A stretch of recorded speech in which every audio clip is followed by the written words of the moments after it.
Welcome back to another episode of the Twin Elements podcast, proudly presented by Venture Hunting and Outdoors. If you're like us and passionate about hunting, spearfishing, and many other outdoor-related pursuits, with an eagerness to fast-track your learning, then this is the podcast for you.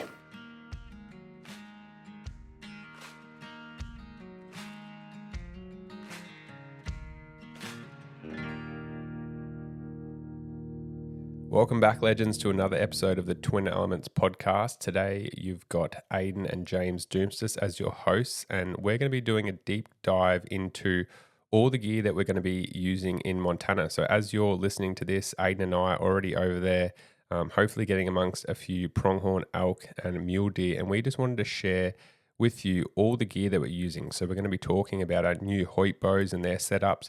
We're going to be talking about what arrows and broadhead combinations we're going to be running, going through from what we're wearing on our feet all the way up to our layering systems with new camo gear, as well as what's in our packs for a general day pack or some of the backpacking gear for our sleep system, as well as a few extra items that we've thrown in there just for some comfort, but also obviously some extra things like calling for elk and that type of thing.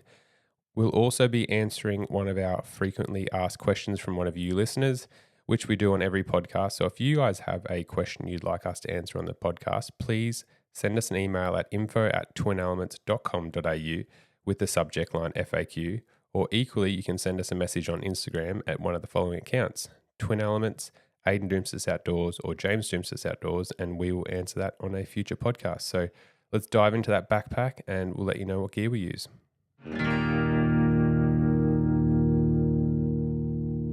Venture Hunting and Outdoors is Australia's premier hunting retailer.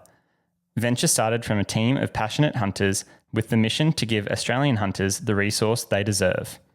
Through community events, top quality gear, exclusive deals, and expert guidance, Venture is more than a hunting store.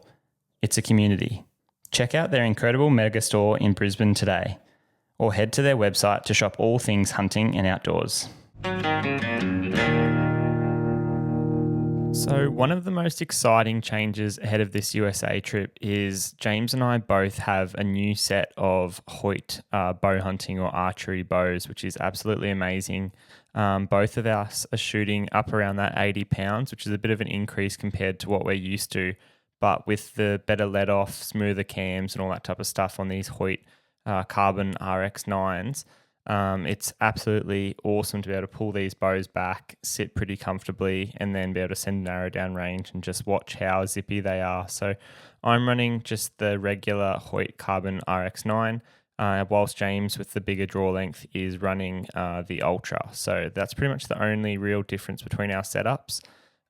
We had these bows recently set up by Dustin from Venture Hunting, and Dustin is a wealth of knowledge. He helped us with getting our draw lengths right, making sure all the bows were tuned, paper tuned, went through everything from setting up our sights and hamski rests and all that type of stuff to make sure that we're ready and hopefully successful over in the USA. So I guess this is a bit of a plug here for Dustin and Venture Hunting. If you're in that Brisbane sort of greater surrounding area, down there in southeastern Queensland, make sure you head into Venture Hunting, and if you're an archer or want to get into bow hunting, go and get your bow set up. Dustin's got some strings down there that are absolutely awesome, and just all round a really good setup and experience down there at Venture Hunting. We were able to shoot the bows out to about 25 metres in the store. They've got their own little range there, and then basically once you walk in, you go past all the mounts and everything like that, all the gear, all the rifle stuff, and head upstairs. There's this whole second floor of the Venture Hunting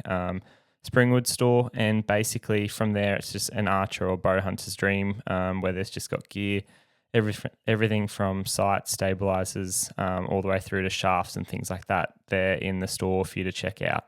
So this year with our sights, we're going to be jumping into the option 4 sight as well as using the option quiverizer. So specifically about the option 4 sight, the thing that really drew me to it was with calling in animals like red deer or elk and that type of thing, often you've got an animal that's at 40 meters and 30 meters and 20 meters. With the option 4 sight, you've got that added benefit where you've got the 3 pins at the top, which we've set up, Ayden and I, as 20, 30 and 40. But you've also got that bonus fourth pin slider. So if you've got a bedded mule deer out at 35 meters, for example, you can dial it straight into 35 and have that shot. Or equally, if you're calling in something and it's, quickly run in, it's not like you've set your pin to 40 and then all of a sudden it's at 20, or it's at 20 and it turns and gives you a shot at 40. You've got your pins there. And for me personally, I've always struggled with shooting and had a bit of target panic. And I don't know, I find the horizontal pins off changing from a vertical pin, single pin, I find it a lot easier to actually hold it steady on the target. So I've really been enjoying having that and being able to line that up, and really enjoyed shooting the option sight. I don't know if it's just this new bow, but shooting and feeling very confident out to 60 with field tips and broadheads for this upcoming trip, which has been a fair while for me, speaking personally, with my gear, that sort of shooting. So really looking forward to this trip to come.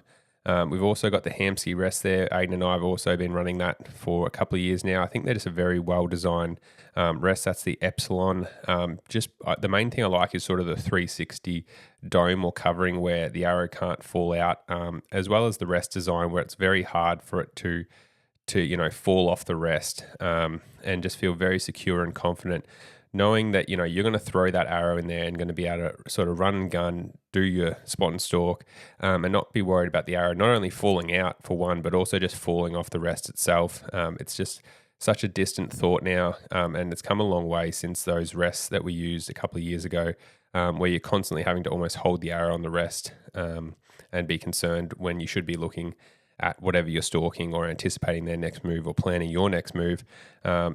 Just a lot of peace of mind in using these Epsilon Hamsky rests. So definitely recommend them, and great for tuning and stuff like that. Like, have to do a couple of little touches out in the field, and it's very easy for tuning and micro tuning. So it's been an absolute pleasure to use on these new bows.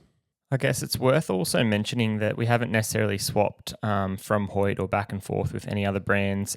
Both James and I, if you've been watching all of our YouTube videos, have been shooting the Hoyt Carbon RX1 and Hoyt Carbon RX1 Ultra, which both of these bows launched back in 2018, and we've been hunting with them obviously now for the last 7 years pretty consistently, shooting everything from most of the deer species here in Australia all the way through to rabbits, foxes, pigs, goats, bangtang, buffalo, and then obviously elk and things like that, things like tahr over in New Zealand and on these overseas and international hunts. So the Hoyt bows have been an absolute winner for us. And again, we have to say a massive thank you to Hoyt for sending us out the Carbon RX9s, purely because we were a little bit begrudgingly up to upgrade, I guess. Those bows have been so good for us over the last 7 years that I've actually been shooting the RX1 the last few weeks here getting ready for the USA. And I was a little bit nervous to transition over to the new bow, but then as soon as we got it set up and were shooting it, and just watching basically how much faster, I think, and maybe a bit quieter, probably because of the new strings and things that are on there, this new Hoyt Carbon RX9 punches, like my arrow and broadhead setup is just sort of, very noticeable. I remember making a bit of a remark when we were there in the store and getting them set up and just said, like, I'm pretty excited to basically shoot a bull elk and hopefully get it pinned to a pine tree in the background because the arrows are slamming through the target that fast. And it's excited to go into this trip with all, I guess, just building on that confidence that we've got from our bows over the last few years. So we may as well jump into what shafts and broadheads and things like that we're shooting out of these bows. And if you've been listening for the last little while, we've swapped to day 6 shafts in the last 6 months. I'm personally shooting the 275 HD shafts, which are a bit of a hybrid shaft spine-wise between the 250 and 300 that I've been typically shooting in the past. And I'm really enjoying the performance of those. A total arrow weight for me is around that 560 grain mark, and James, with the longer draw length and a bit more arrow length, is coming in at around 610 grains. So that's sort of the day 6 shafts that we're using there, and I'm sure James can talk to the Cayuga broadheads that we've got up front. So we've got a bit of a disparity here in the Doumtsis tribe about what broadhead from Cayuga is the best. I know Ayden's had a lot of success with the Zot and really loves the Zot. He's shooting 150 grain there. Whereas for me, I have been running the pilot cuts with the bleeders, just the standard bleeders, 150 grain. So I think it works out at roughly 164, 170 grain. And just really loved them. Like the damage that you get with these pilot cuts really does have to be seen to be believed.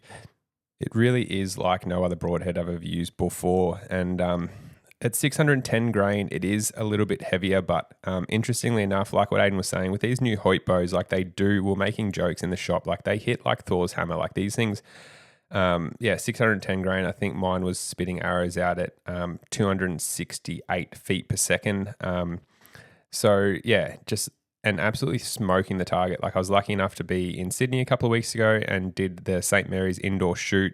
And often, like they've got great targets there, but often my arrow was going like straight through and zipping out the other side, or, just getting that maybe 5 or 6 even more inches of penetration than a lot of the guys that were there. Probably a bit lighter shaft, bit lighter arrow, and maybe a bit less poundage, but they were absolutely thumping out of these bows.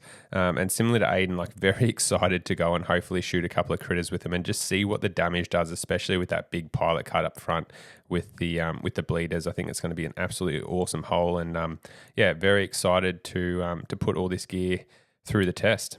As far as release aid goes, we do get this as a bit of a question quite often, and James is using a Scott Ascent, which is a hinge.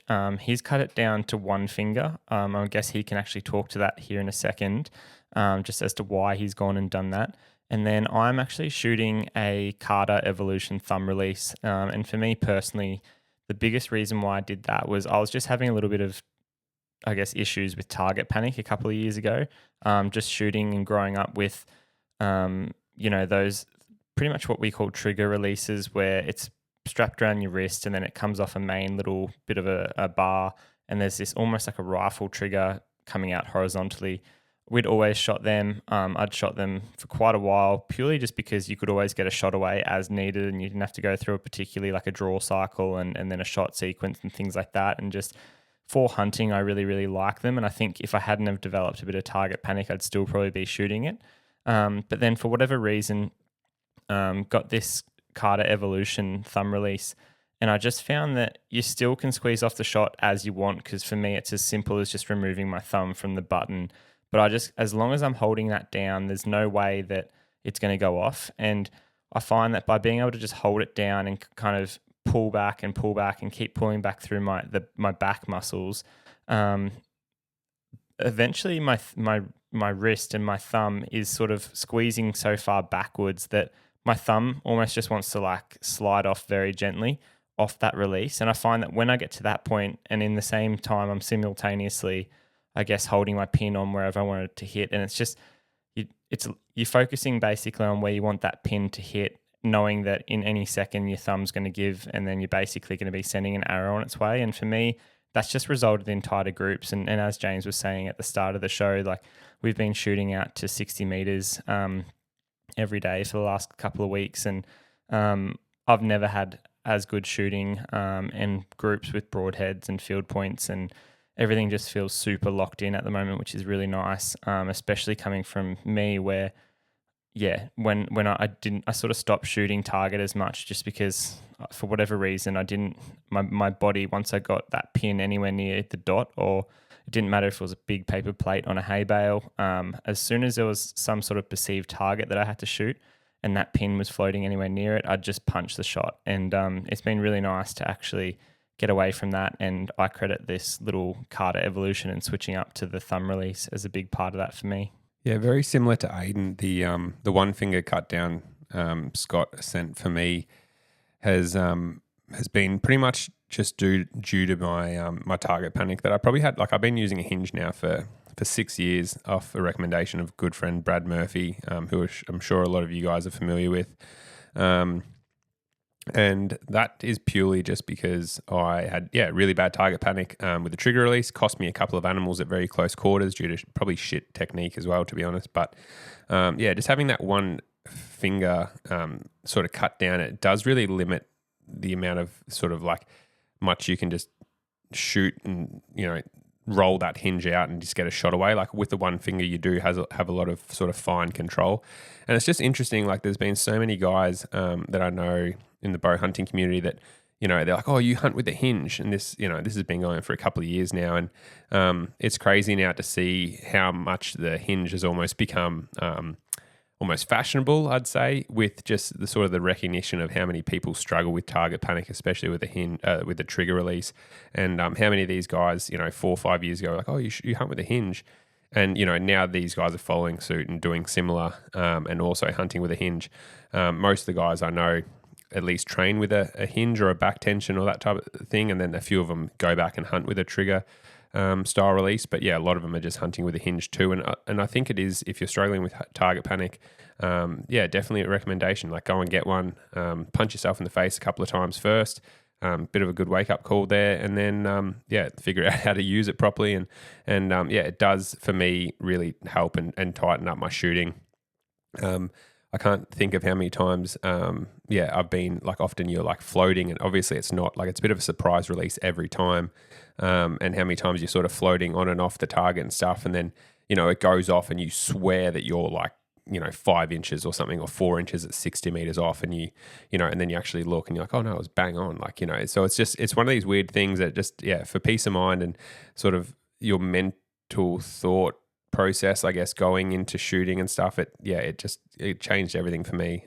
So can't recommend it more with using a hinge or a back tension or something like that than if you are struggling with target panic. So definitely something to check out. The last few things, I guess, that we'll speak on relating to the bow and just gear that we're going to have loosely in our bow bags would be always a set of Allen keys. I've actually gone to the extent of carrying a couple of them in my binocular harness, but we just figured that we'd mention it here.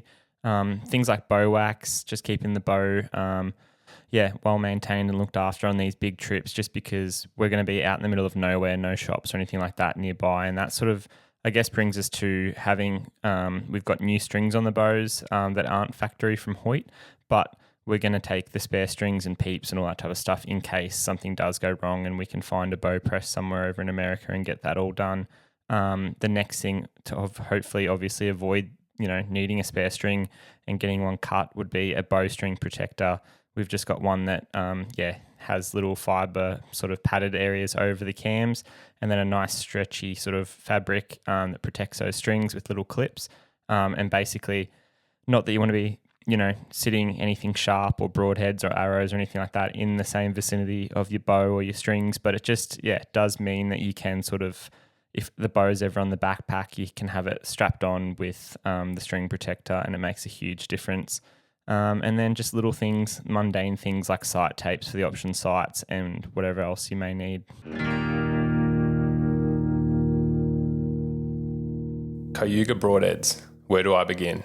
Ayden and I have just absolutely taken to and love these broadheads. He's shooting the 150 grain Zots while I'm shooting the 150 grain pilot cuts with bleeders. There was no other head that I was going to run in Montana on my limited entry hunt than the pilot cut. And I was so happy when I took down the bull of a lifetime. We've teamed up with Cayuga to get 10% off your next order by using the code TWIN10 at checkout. That is TWIN, 10 the number at checkout to get 10% off your next order. So that's all going to fit very nicely in. Ayden and I are taking over our Hoyt payload rolling duffel bags. So they're quite a big bag, but as you would have hopefully heard on the previous podcast, with a lot of these international trips, you're only allowed one bag up to 31 kilos or 32 kilos, depending on your airline, worth of gear. So you want to have we used to have those like big square hard case bags, but we always struggled to fit enough gear in them, even just on domestic trips, let alone these international backpacking trips. And going up to one of these big rolling duffel bags was definitely a huge move for us and a great investment. They're not crazy expensive. Probably cost more in post getting them over here, but they are, incredible. Had them for a couple of years now. It lasts a long time, and you can just fit so much stuff in them. Honestly, probably too much stuff sometimes, especially on domestic hunts. But definitely worth checking out if you're getting into these international hunts, because you are going to need a big, very secure bag. And we've had absolutely no problems. It's been a dream traveling with that overseas. So another massive change for us has been the Ebola stock packs, which James and I have been running for the last 6 months as well, which pretty much coincided perfectly with our 2025 red deer rut hunts, where we got to put these packs through the works hunting for nearly a month, which is going to be a pretty similar timeline to what we're doing or have planned here for the USA. So as part of this, James and I both got kitted out with the Vapor 5000 packs. We haven't actually used our Ebola stock bat wings, which are basically compartments that you add to the side of the backpack. We have been running the Ebola stock just hoods or lids, which basically we chuck a whole heap of gear in. I know for me particularly, rather than have to sift through, the main compartment of the pack, I chuck my things like, muesli bars, Garmin InReach, maybe a knife, those type of things that are virtually, essential that you want to be able to grab quite quickly or in a pinch. But what I really love about this whole setup is their load frame, which it's a bit of a L-shaped load frame, which I wasn't quite sure about at the beginning. And having a load frame on a pack is just something that I think is essential now for anyone hunting, whether it's for day packs or multi-day hunts, backpacking, whatever it may be. But one of the benefits of this load frame, and you'll honestly have to check it out, it's called the Main Frame by Ebola Stock, and it basically allows us to just zip our backpacks or the Vapor 5000 packs onto it, attach the hoods, all that type of stuff. And you've got this awesome interchangeable kit with so much versatility. But one thing that's really cool, especially for us, is that we can take our backpacks off and rather than have to sit it down and let it fall over or whatever, or lay it on the ground, because of this L and it's like a metal bar, it literally just sits down and keeps the backpack upright, which is so easy for us to then go and unzip and look through for camera gear and things in a pinch, or even when you're trying to find the backpack again, it's just, you might take it off for a bit of a stalk and travel 100 meters, 200 meters, shoot whatever you're trying to shoot or have a failed stalk. To be able to go and look for a pin drop as to where you drop the bag and not have to look for it in the long grass, but see it standing upright, is such a beneficial thing. And honestly, I'm thinking about it here, but for chittle deer guiding, the amount of times I've had with clients recently where, we've gone and shot a stag's down, I'm just walk a couple hundred meters back to the packs to get the water and, go and load up this deer basically. And they're like, how do you know where the pack is? I'm like, I can literally see it. It's 200 meters away up there. It's just leaning, upright by itself.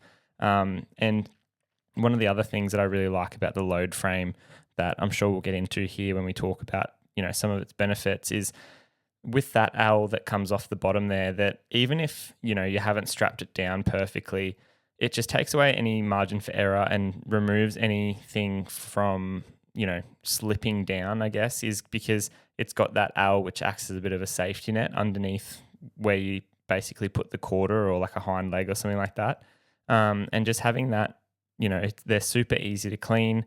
But yeah, just that versatility. It's actually, I wasn't sure how, if I was going to enjoy it when I first saw it, but it's been one of the best packs I've ever used and really, really enjoy that L load frame.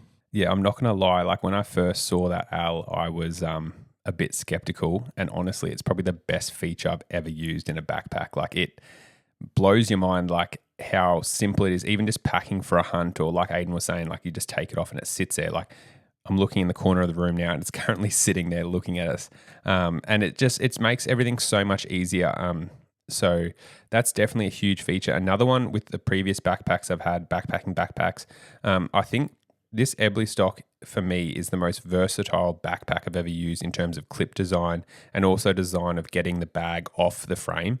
A lot of the other bags for backpacking I've used have had really elaborate sort of clips or Velcros and stuff, whereas this bag has a zip, a very heavy duty zip. And after talking to a couple of mates in the US that have been using an Ebola stock for a couple of years now, they've still got the same bags, using it all the time, hunting plenty, and have never had a problem with any of their zip. So it was a great reinforcement for us about how easy it is to get these bags on and off.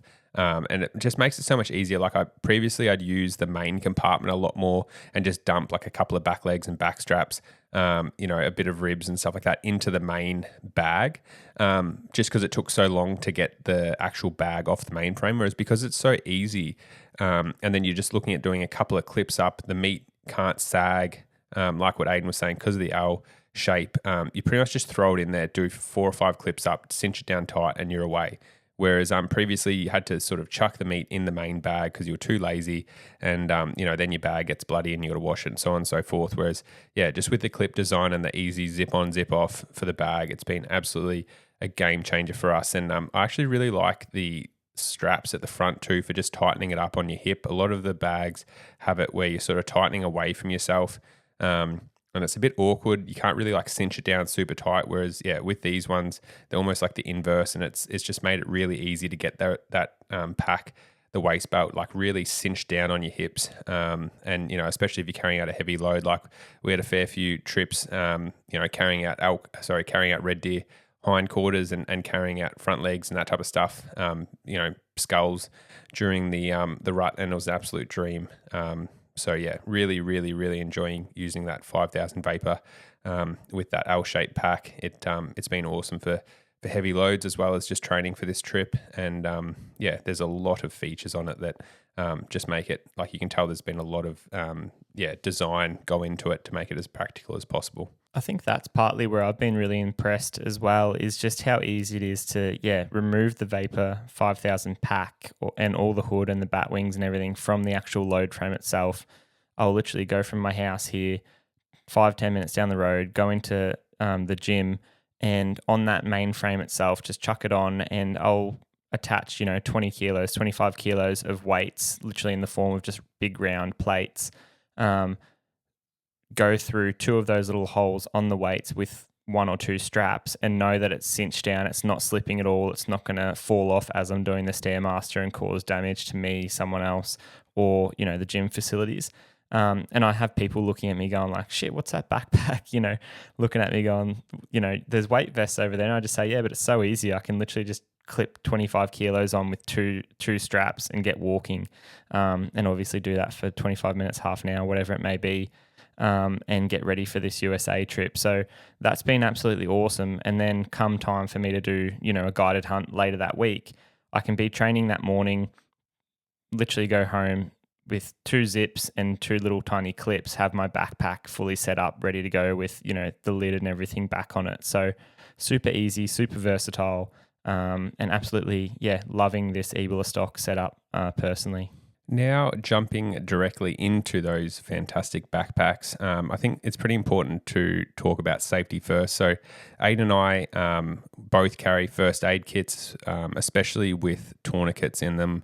I think it's really, really important to make sure you've got one of them, whether you're just a day hunter. We want to make sure everyone's getting home off the mountain. Tourniquet is obviously going to be one of these things that's going to save your life. In those first aid kits, we're going to have like Band-Aids, snake bandages, alcohol wipes. On these bigger hunts, we've got antibiotics like Nurofen, GastroStop, antiemetics, that type of thing. A set of tweezers to pull, splinters and stuff out. But I would trade all of those things that I mentioned in the first aid kit after it just to carry a tourniquet around. Because, if you've got a splinter in your foot, it's going to hurt. But if you get messed up by a grizzly bear, or even hunting in Australia here, and accidentally a pilot cut falls out of your quiver and stabs you up in the thigh, or have a bad knife injury or anything like that, get ripped up by a boar, buffalo, anything, a tourniquet is literally going to save your life. So please make sure you grab one. They're very cheap online. I think they're probably between $50 and $100. Could literally save someone's life. So please go and grab that. Another really important thing that we often carry is water purification tablets. So making sure we've got that option, but also making sure that I carry a SteriPen as well, so that we can sterilize water over there, which, it's just super handy. That way we know, even if we're out and we find some water, clean running water, quickly just sterilize it with the SteriPen or some tablets. And, there you've got fresh water on the hunt as you go. I think talking to life-saving as well, one thing that we've got, whether it's on our bino harness or in our backpacks in that top zip of the hood, would be the Garmin InReach or equivalent. James has a mini. I've got another version of a Garmin which has the InReach or the emergency sort of hit that button and you've ideally got people coming to help you out. Both of those are absolutely essential for what we're doing, especially over in America where we're going to be doing a lot of backpack hunting in remote wilderness areas. Things like lighters, matches, because we're going to be carrying the jet boil around quite a lot, doing meals and things like that on the mountain. We'll have lighters. James is a massive fan of the 3B cream for chafe, which, hopefully because it's going to be a bit milder conditions in the fall over there of, Montana, USA. It won't be as hot, as sweaty, so we won't be getting as much chafe and things like that. But it is just good, especially little things like a chapstick for windburn and sore lips. Just these little creature comforts that keep you out there hunting harder and longer.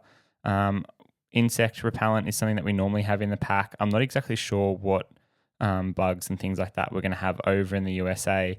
I know that they do get ticks and things like that in certain places, but I don't think it's going to be an issue come fall. So that is most of the sort of safety gear that we're looking towards to have in our packs. There's a reason they say, get serious, get hoyt. Ayden and I have always shot hoyts, and that's because we're rough on gear. Our bows are constantly getting knocked and thrown around, but we know they will stand up to the test when the time comes.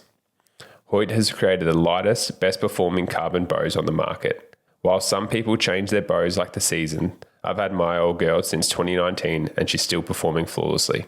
If you're in the market for a new bow, get serious, get hoyt.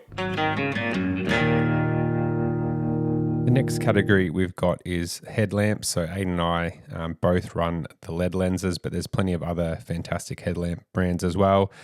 Just making sure that like on a trip like this, we've also got spare batteries or spare headlamp batteries, I should say. And just making sure that you've got a head torch that's fairly versatile, I guess, in the sense that you can put it on full brightness, if you are blood trailing an animal or in a pretty dicey situation where you might think you're bluffed out or something like that, and you can really focus that beam and have a bit of vision, in the depths of night.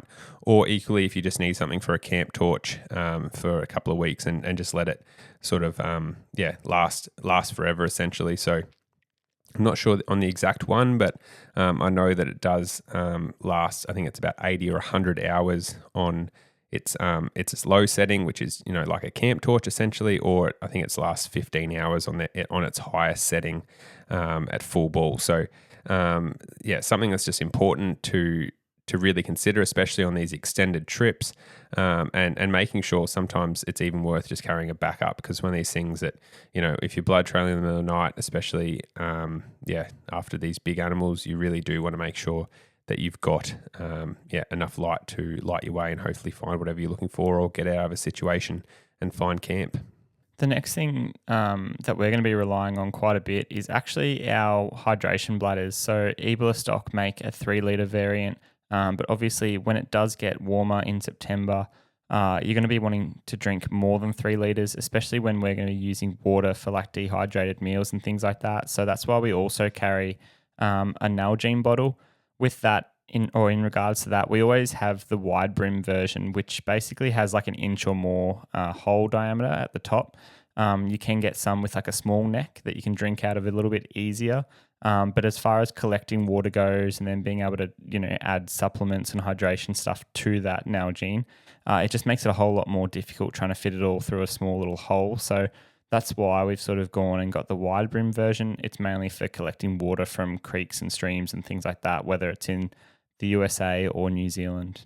And the last couple of sort of take-home items would be very important, and that is baby wipes.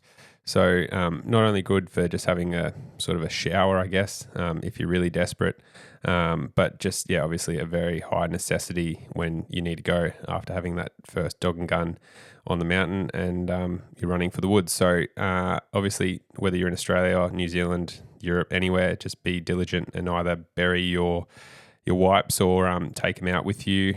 Don't be a surface pooper and be that person and leave it, because there's nothing worse than coming across floating toilet paper or wipes in the bush. Make sure you're respectful of other people, whether it's hikers, hunters, campers, whatever, and make sure you bury your turds. So hugely important. The other thing that we carry is a waterproof cover for our backpack. Really, really important.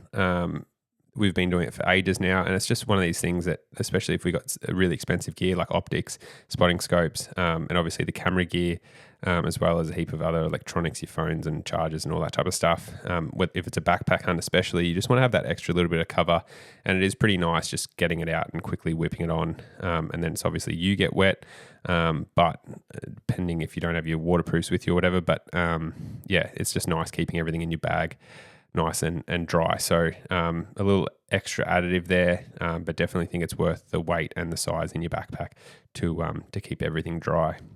A couple of USA specific additions that we're going to be taking along with us are mainly callers. Obviously going over there in the peak of September, we're going to be hunting the bugle or the rut for the elk. So we're going to be taking over some Phelps game callers.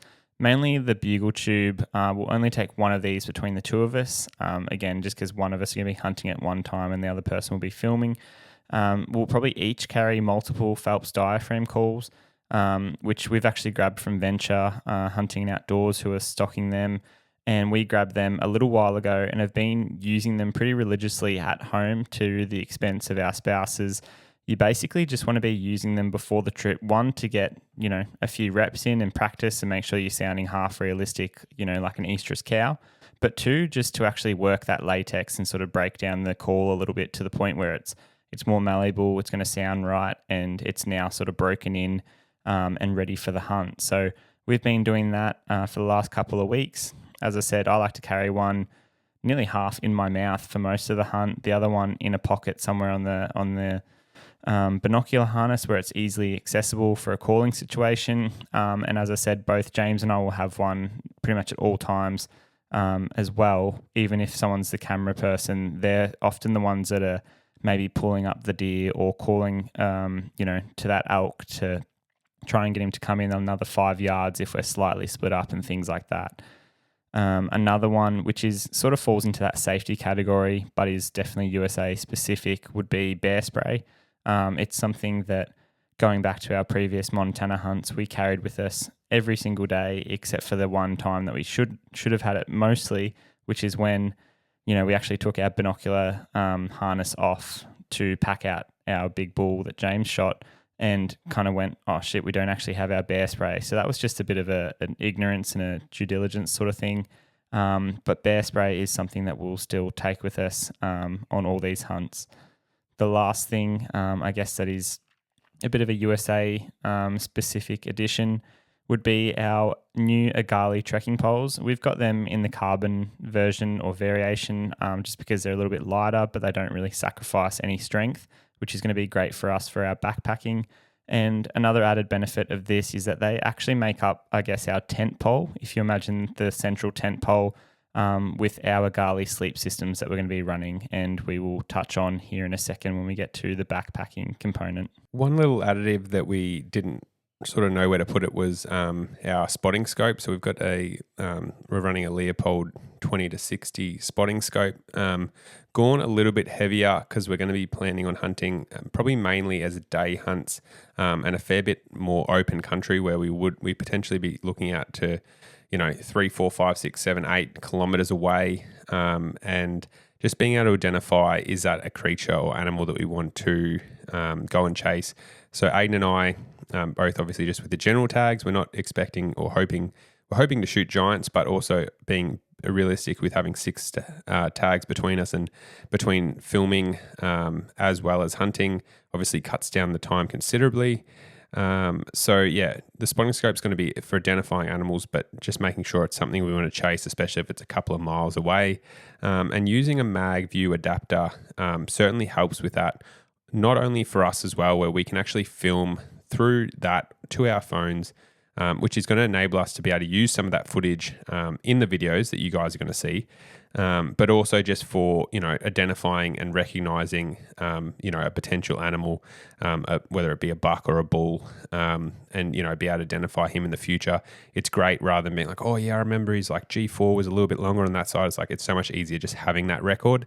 And we put it here as in between like what people sort of generally carry and a US specific edition, because for Ayden and I know I'm hunting mountains a lot, and 50% of the time this scope is just in my bag now because of how good the glass is and how often, even in the home hills, it saves me walking, 2 or 3 ridges away to go and check out a boar that I thought, through the binos looked pretty good. But you quickly whip the spoiling scope out, only takes a minute, set it up and have a look with that mag view adapter, and you're like, oh, actually it's a really, really young boar. It's just got a ripped ear and it's just got like what we would call milk teeth, which is like barely any tusks. But you've just saved yourself walking probably 1.5 km or running 1.5 km over there, and you can continue on your hunt. So it is a little bit more heavy than some of the smaller optics, doing that 20 to 60, but the benefit of that is that you get more magnification earlier in the lower light settings. So, generally speaking, a lot of the time is when, an animal's making it into that thick timber or brush, when the sun's first coming up, and having that 20 to 60, that 20 setting, you do get a lot of magnification, and especially with adding the mag view on top, you can actually zoom in on the phone to get more magnification at a very good quality. It's a deadly combination, and something I recommend having here in Australia and or on these bigger trips, especially if you're chasing that next level of trophy potential. The next category of gear that we'll get into, should we actually be successful, which is ultimately our game plan, is what we call our kill kit. So this involves everything from knives to aftercare of game. This year, I've been actually using the Iron Gate knives, which the lads over there have sent us out a couple each. I've been pretty busy using their simple little hunter knives lately, as well as one of their breakdown knives for when I get game back home and sort of am butchering it up, cutting, the big muscle groups into big slithers and things like that to do either mincing or cryovacking for that, whatever the meat, I guess, is or used for. But where I've been really impressed is with their little hunter knives. I'll probably take one of these over and have it in my binocular harness, purely because they're super, super sharp and efficient. And I was able to, with some recent chital deer guiding, just as a bit of a tester, they sent us over a couple. And one of the things with the first one that I used was I just wanted to see how much I could get out of the one knife and one use, and was happy to say that I could easily cape a full chital deer and then basically debone all the cuts from the neck meat, disarticulate joints, remove back straps where you're obviously cutting along the spine and the vertebrae and things, all the way to the front legs, and even do a little bit of the removing the skull and all that type of stuff, removing meat from the skull to boil it with the one knife without even touching it up on a stone. And I know that's a bit of malpractice for such a nice knife, but again, I just wanted to see that, out for this America trip, say I don't have a steel or stone on me because I'm trying to cut weight or something like that, how much could I actually get out of a knife? And it's, safe to say that it will happily do the job on a chital deer, which is very much, a finer sort of critter, similar to like a mule deer or a pronghorn. So I'll be taking an Iron Gate knife over, which is probably the biggest addition to our kill kits. We have tried and tested a lot of stuff over the years. And I think, as James will touch on here in a second, we run the Outdoor Edge 3-inch blades, which have a really rigid spine. These are stocked at venture hunting and something that we've used now for a couple of years, as well as, the Agali game bags, which are pretty standard for us. So these are things that just make, trophy preparation, and whether it's, caping an animal and being able to put the hide in a meat bag and hang it up in a tree, or just air out cuts of legs and, neck meat, back straps, whatever, and just get that cold air hitting it a little bit faster. It just makes the whole process so much cleaner, and having good, reliable gear is really, really important. One of the benefits of working with Venture as a hunting store is, Ayden and I, who are fairly, experienced and well-versed in a lot of the gear, could obviously make recommendations to them when they were initially stocking and getting all their supply in. And definitely the Agali game bags and Outdoor Edge were huge at the forefront of our recommendations. Like, I actually bought my first Outdoor Edge knife, which I've still got now, in the US. Like, I couldn't get them in Australia over 5 years ago. and broke down an elk with that there, and have done plenty of times. And it was actually a relief to be able to now source those interchangeable blades. But like Ayden said, I liked it much better than my traditional Havlons, even those like 3-inch Havlons, just because of that rigid spine that you had. Like you don't have, you probably got 1.5 centimeters there of steel in that blade, where in a Havlon at the back of it, you've only got a couple of mil. And as soon as you start twisting it or anything like that, it snaps so easily. And you can have a new knife or a new Havlon scalpel blade that you've used for 3 cuts and then put it in the wrong spot and it snaps. The other thing was, if you get it in and you're cutting in a space and then you go past sinew, often it like pulls the blade off the actual Havlon holder or the scalpel blade holder, and it just, to be honest, pissed me off. I can't speak more highly of the outdoor edge knives, and just that, the interchangeable blade, knowing that, carrying a couple of blades, like you're going to be well and truly be able to, butcher everything you need. And if you've just got a light diamond file there, like the other day I was out doing a meat hunt, and I was able to get 4. We were just taking mainly back legs and back straps, and the odd like rib meat and that type of thing, front legs, but could confidently butcher like 4 fallow deer at a time with the same knife blade, just touching that up on a diamond file, in between sort of, you do 5 or 10 minutes worth of cuts, touch it up, keep touching it up sort of thing. So you do well and truly get your pennies out of the blades as well. It's not like you get half a deer and you give it a change it. So can't speak more highly for that. The Garley game bags are fantastic as well. Love being able to just actually hang your meat off the ground, and get it nice and cool, get all the moisture out of it, and protects it from the flies as well in any environment. So our kill kits have been pretty solid for a long time now. Love it, and it's one of these things that you just you buy once and you've got for a very long time. So if you're in the market for any of these things, make sure to go and check them out.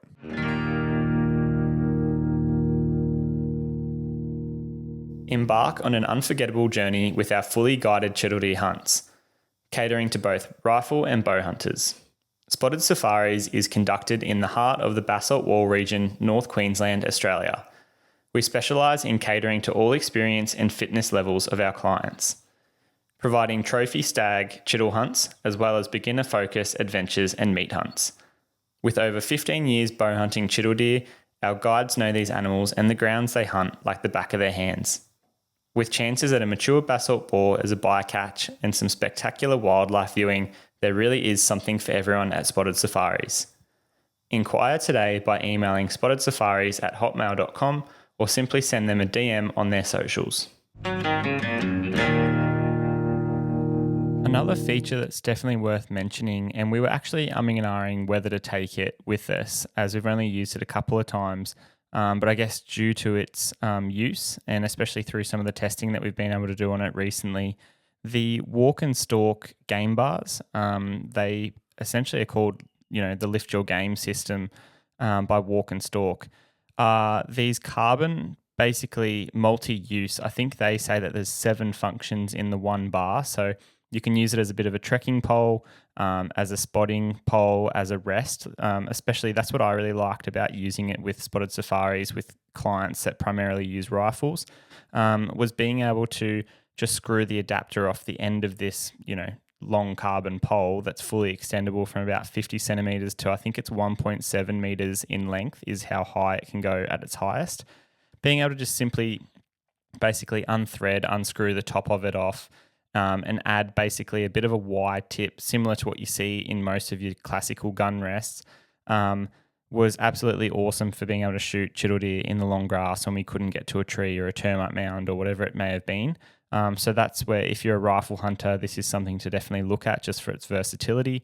We were then able to use that same game bar once the client had shot his chiddle stag and use it as a bit of a T-piece or a frame between the back legs, and with what they call their lifting or kit or their pulley system, be able to strap that all up, use the rope that's provided in that pulley kit, and basically hang a 100 plus kilo chiddle deer up a tree with very little effort. Was able to do it by myself basically, and pull this chiddle deer up off the ground to keep its cape and its meat and everything like that super clean.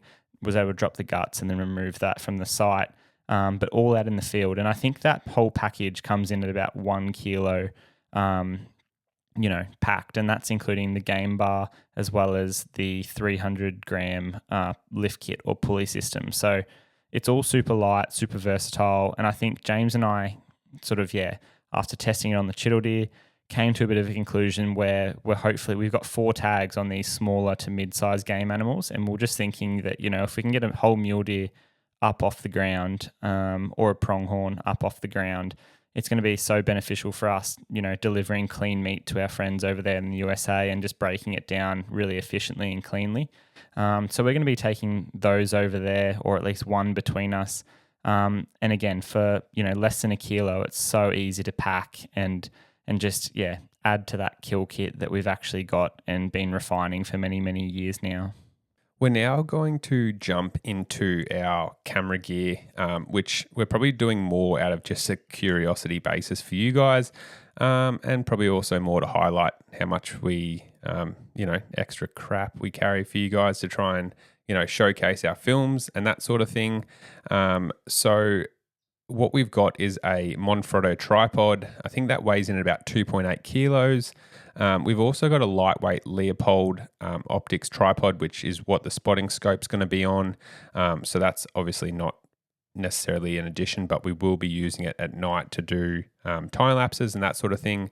Ayden and I are going to be running 2 cameras over there, even though it's just, Ayden filming me and me filming Ayden. We're going to have an AS3 and an A7 IV. They're both A7R4, which are both Sony's. And we'll have, generally speaking, one on our smaller lens, which is a 24-70 Sigma, and then one set up on a bigger lens, which is, generally speaking, our 150-600 Sigma. We've also got a 70-200 mm Sony, which we use for sort of that final stalk, so that we can video the animals, a bit further away, just say at 100, but also get that perfect kill shot and have a bit of zoom in there as well. So just something and a bit of a setup that we've sort of trialed and tested over a few years of filming. We then obviously have 1 million spare batteries for our cameras. I think last time I checked it was 25 or 28. It's sort of a constantly revolving number as you lose and find them in your gear. So plus then all the audio gear. So we've got Rode Video Pro mics. We've got the DJI gimbal. We've also got shotgun mics from Sennheiser and Rode. We've got Peak Design clips, which we use to carry our cameras and smaller lenses on. They're a hugely versatile thing that I've been using for a fair few years now, and I can't speak more highly of them. I think they're only a couple $100, but especially if you're a guy or girl that likes filming your own hunts or filming wildlife stuff, even if Ayden and I aren't together filming these big elaborate hunts for you guys to see, often I'm just carrying my camera on my hip with that 70-200 mm. So, you can be walking along and it's absolutely, no discomfort or anything like that. It's out of the way. You can still have your bow on your shoulders. You don't have that tripod. And you can, get the camera out when you need to video that bird or that deer or the wallaby or whatever you want to do. Take a nice photo and then quickly put it back on your hip, and you can grasp with 2 hands and, quickly go and shoot something or whatever, it's a fantastic clip. Can't speak more highly of it. So those Peak Design clips are fantastic. We've also got dry bags, just for trying to keep everything not broken, which we seem to be very good at. Especially when it's raining, trying to get that shot. We actually broke a lens during the rut trying to get some footage. So got dry bags, and we should use them more, but we try and get the shot for you guys. Also got little cube lights, just if we need to do any filming at night time. We've got intervalometers for doing time lapses during the day, or mainly those star time lapses that you see at night. We do get some beautiful stars in the mountains in the US, just due to how remote they are. So really, really love doing them. We've obviously got 1 million SD cards. We generally speaking shooting pretty big sizes like 256 or 128 gigabytes, just with the size of the video files that we're shooting, with that high-end 4K and high color bit rates. They fill up pretty quick. So the only extra thing that we've got, which we've thrown in here, is air tags as well, which is not necessarily camera gear, but something we recommend on any of these international trips. Speaking from someone that lost their bags for a couple of days and they had no idea where they were, would have been a lot of peace of mind to have an air tag in my bag, and to be able to say, sort your shit out, guys. It is currently sitting in Brisbane, or it's currently in LAX, or wherever it was. So yeah, make sure you can't recommend it enough, especially even just a person that has, like, if you're doing shoots or whatever all the time, or have really expensive fishing gear or hunting gear or whatever. Like I think they're $100 or something even less for an air tag.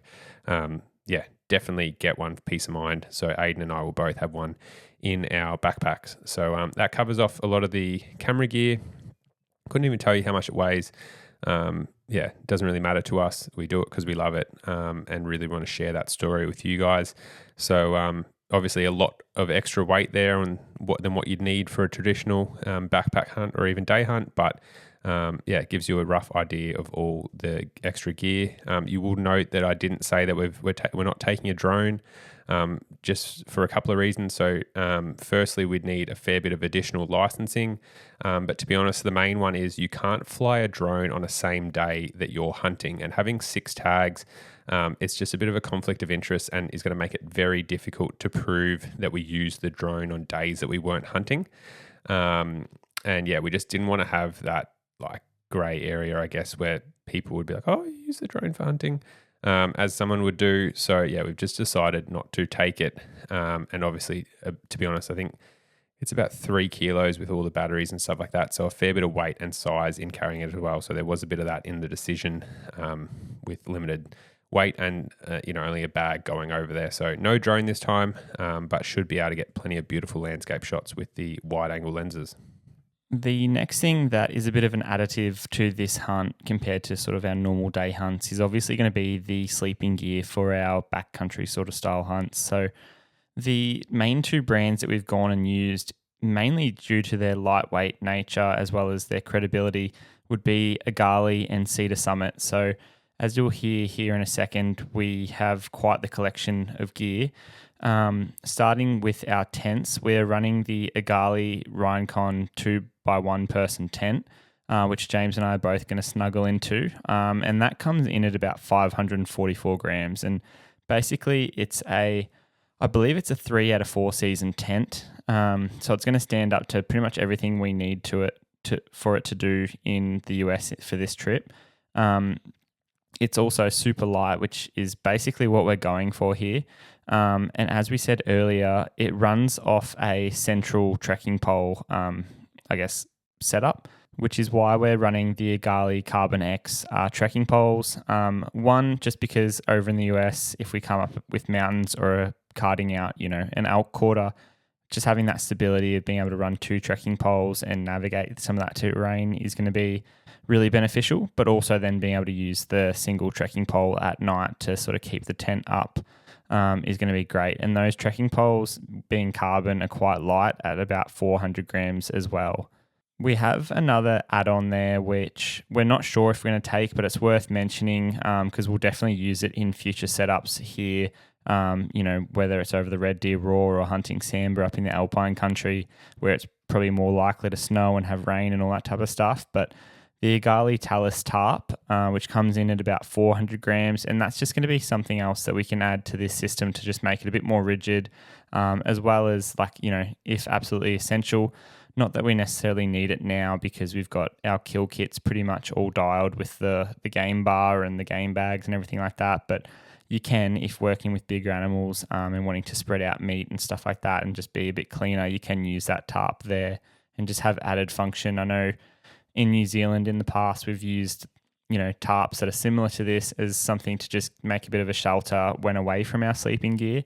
During the middle of the day, just say there's a bit of a rain shower comes in, just be able to, set it up on 2 trekking poles on the side of the mountain and keep glassing in the rain, knowing that you're dry and warm and whatnot. So that's an added benefit of having a tarp. But whether or not we take it, again, just being, mindful, primarily because we've got so much camera gear, on how much weight we can actually take in our backpacks. That's going to be the main deciding factor there. Jumping over to Cedar Summit, I guess we'll start with what we're lying on. So we're going to be running the Ether Light XR Pro, which are insulated sleeping pads. Both James and I have just gone for their regular length ones. They come in at about 560 grams, again, which is very light considering, how insulated they are and how well hopefully comfortable they're going to be, blowing them up easily and then laying on them throughout the night. The next thing would be the Cedar Summit Spark sleeping bags. These are -9 degree rated, so quite cold, obviously. And this is probably going to be the most heavy, weight, but it does come in as a bit of a luxury with these down sleeping bags. So they're going to weigh 730 grams, which we're prepared to do just because a good night's sleep is going to be essential with just trying to get, the repair and recovery on the mountain whilst doing this hunt. We're also going to have the Cedar Summit tent pegs. And then the last thing, which again is a bit of a comfort and something that I often pack on the plane in my carry-on, is something like a little sleeping pillow that's inflatable. We've again chosen to go on with the Cedar Summit Aeros ultralight sleeping pillow. And this comes in at 70 grams, which for that added weight, it's so much better than chucking, like a jacket or something like that in a game bag and trying to make a bit of a makeshift pillow. These are perfectly shaped and, again, just help contribute to having that good night's sleep, which is absolutely essential. And, again, I think one of the biggest things when choosing all of this sleep gear and trying to obviously come in underweight and, keep knocking, whether it's pounds or ounces or grams or kilograms off our setups, the biggest thing is just not, sacrificing the comfortability and quality. And that's where, again, using the Agali and the Cedar Summit gear has been able to preserve that comfort level and hopefully a good night's sleep, whilst also shaving off the grams and kilograms and things like that. So that's what we're sleeping with and running for these backcountry sort of style hunts whilst over in the USA. With this setup, one of the main reasons is we've always probably been a fairly heavy gunned when it came to tent systems. With this Agali setup, it's pretty much half the weight. And if you do cinch it down tight all the way to the ground, it's pretty much a 4-season tent. Whereas if you have it opened up a little bit, it's more of a 3-season tent. Whereas what we've actually done is gone fairly deep off the far end into the negatives with the sleep system of the pad and also the sleeping bag. Like the R rating of the sleeping pad is 7.4, and obviously using a -9 bag at the comfort rating, the worst I've seen over there is -4. So we are fairly, well equipped in that area, but I would rather be hotter when I'm sleeping. And then the thing with sleeping bags is you can just open them up. Like we've had really high rated sleeping bags before, and if it's only like 5 or 10 degrees overnight, you just open it up and sleep with them like a doona. Like you don't need to sleep like they're full mummy setup. And then you can have your arms and legs sticking out the side and you get a really comfortable night's sleep. But if you do have one of those situations where it does drop down and get really, really cold overnight, you can obviously insulate yourself. And if it gets proper cold, just put on a set of thermals or something like that and sleep in those. But overall, this setup, super confident with it. And I think the Agali tent is just going to be a winner for us with heaps of room and ultra light, easy to set up. Just having that central one-person pole. Really, really looking forward to taking it over there this year and using that. And I think for us, everything here just packs down so small as well, which was another consideration factor. Obviously, as we mentioned, we've got all that camera gear above to fit into these bags. So we did have to consider not only the weight of the products, but also how small everything was. And everything goes down like tiny, less than a Coke can for most of these items. So it's going to be easy to fit these sleep systems into our bags as well, which is hugely important.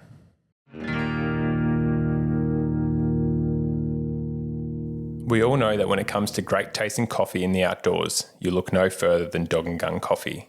Their preloaded drip filters are renowned for taking cafe-grade coffee into your hunting camp.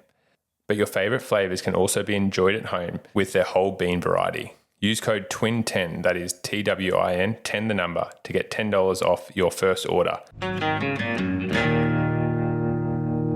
Switching over to the bino harnesses, we're going to be using the Eberle stock ones just because they're hugely versatile. They've got 3 different systems. So they've got a rangefinder pouch, obviously the main binocular pouch, and a separate little pocket all set up in their bino harnesses, as well as a couple of little pockets on the sides of those where you can stash little items like extra batteries, lens cleaners, your wind puffer, release aid, those type of things. Whether you've got a Havilon or an outdoor edge knife, you can chuck it in there as well.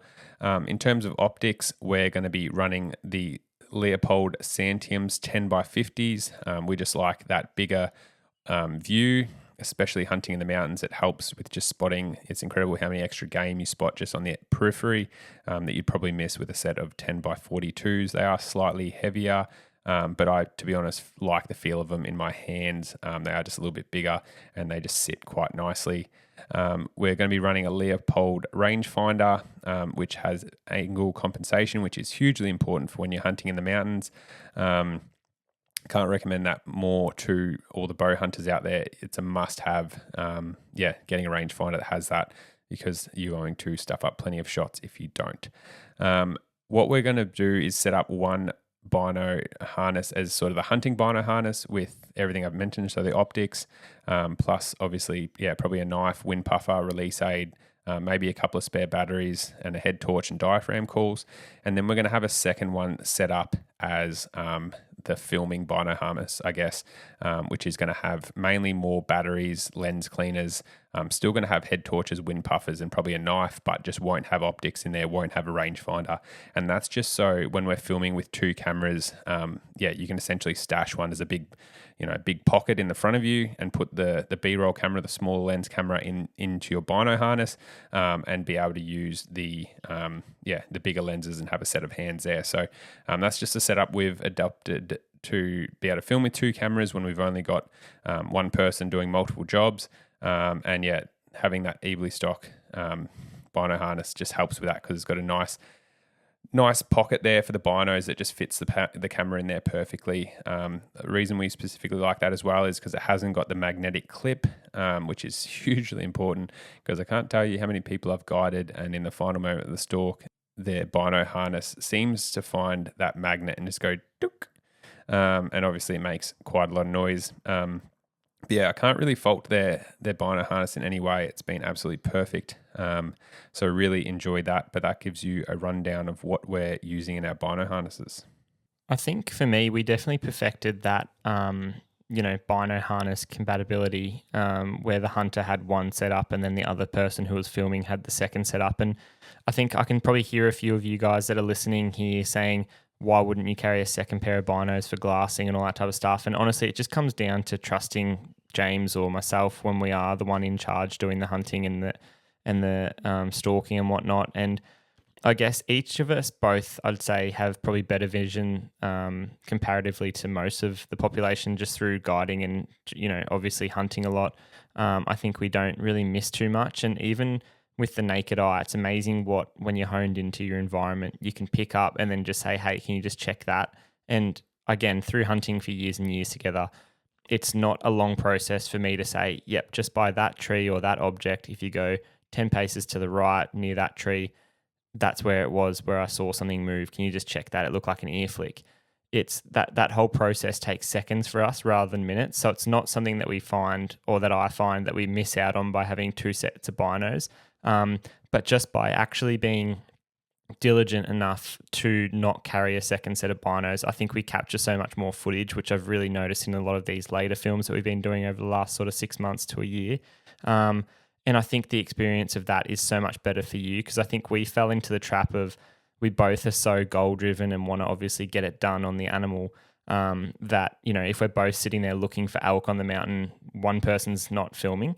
And I think by removing that impulse, certainly, like if we've got plenty of B-roll and we're not moving and we're sitting on a mountainside for hours and hours, but that's where I think we get the spotting scope out, and one person's looking through the spotting scope while the other person's looking through the binos with their hunting chest rig. So we've kind of adopted it more to just have, no, you're hunting, I'm filming, this is my role, that's your role. And obviously, like, you're still part of the hunt, but it's just, we're there very much so with the primary focus of filming nowadays as that second person, rather than being, a second spotter and whatnot. We trust the person that's got the binoculars to be doing the job well enough. And again, there's no difference whatsoever between James and I when each of us have that role with the camera or the bow. So Yeah, that's just sort of why we've gone and done that. But it definitely achieves a lot more footage, which is sort of our ultimate goal. Now, jumping into our boots and clothing, I guess we'll start with footwear, which is critically important. Ayden and I are both going to be running lower Ranger GTX 3s, which we've spoken about a lot on previous podcasts, whether it's floodplains and rooted up soil, or just chittle deer guiding, or hunting in the mountains here, or hunting in the mountains anywhere. To be honest, there's no other boot that I'd like to wear. It's just super comfortable. It's rigid enough, but you get a bit of flexibility. It's not that heavy of a boot. And yeah, for me, I honestly just don't think there's another boot that I would wear. Another benefit of the lower ranges that I've found, and a lot of people have found, is it doesn't really take much to wear them in. So I know for me, I've been lucky enough. I have only worn these new set of boots that I'll be taking to the US once before the trip, just to make sure they fit. And I've actually kept them spotless now for a couple of months. I've worn them around the house a couple of times, pretty minimally, but I've honestly wanted to keep them clean just for, border security reasons, just because it's one of the first things that they check. And yeah, it's peace of mind knowing that I know these boots are going to perform and fit to my feet perfectly. Not going to be worried about blisters at all, even though they're a new pair of boots and not really that worn in. And they're just going to stand up time and time again, whether it's, scree, sleet, snow, anything. It's just going to be absolutely perfect. And that's why we love the lower ranges. The next thing that we'll talk about is obviously our camouflage and sort of clothing systems. And for me, I'm just going to start with the Pursuit pants, which I've really, really loved. Wore obviously a lot over the rut and just found them to be super, super comfortable. Most of my experience with the Numa camouflage clothing was actually with their Renegade lineup, using the Renegade pants as well as the Renegade quarter zip sort of pullover shirt. And that was more for like these warmer sort of climate hunts where I was living in the Northern Territory or guiding on the chittle deer. But it was actually nice to hunt a little bit more of a colder, temperate climate and try some more of their lineup. And one thing that's really great about the Numa gear is that their quality just seems to go throughout the whole range. And as I said earlier, the Pursuit pants are going to be my go-to, especially for those probably more cold, brisk mornings where we're going to be hunting. And as we found in September a couple of years ago especially, is that you do get these cold mornings, but then quite quickly it can actually warm up and be quite a nice day throughout the day. So we certainly don't want to go with something too frigid and too heavy or too cold, just because, as I said, like September can actually get quite warm. And I guess having sort of gear in the background that we can chuck on, whether it's our, Numa puffer jackets. I've got a vest that I'll probably take over there. We've also got the hooded jackets that make up a really nice rugged exterior shell for those sort of cold, more frigid mornings, are going to be really good. But I'm hoping that just by having a sort of a lighter, more run and gun pant in that Numa Pursuit pant, it's going to help us just keep cooler. Because I find that, this is me personally speaking again, I would actually rather have, more base layers and things like that on towards my chest and my torso, and then have a cooler leg system, just because I don't find that I lose heat as much through my, I guess, pants. And to be honest, I get hotter and sweatier down there, especially with the walking. And that's where having, zips and areas where you can actually dump heat through a zip is actually more important to me. See, for me, I will be running mainly the Renegade pants and also their merino base layer. I love this setup, especially the merino. I used to be a sort of polyester man, whereas recently I've switched to the full merino setup on the top, and it's so comfortable, especially for these hunts where, I'm only taking one set of Renegade pants and two tops as base layers. So it's like those two tops are going to get fair hiding, to be honest. And yeah, with the merino, like, you are going to stink, but it's going to absorb that moisture really well.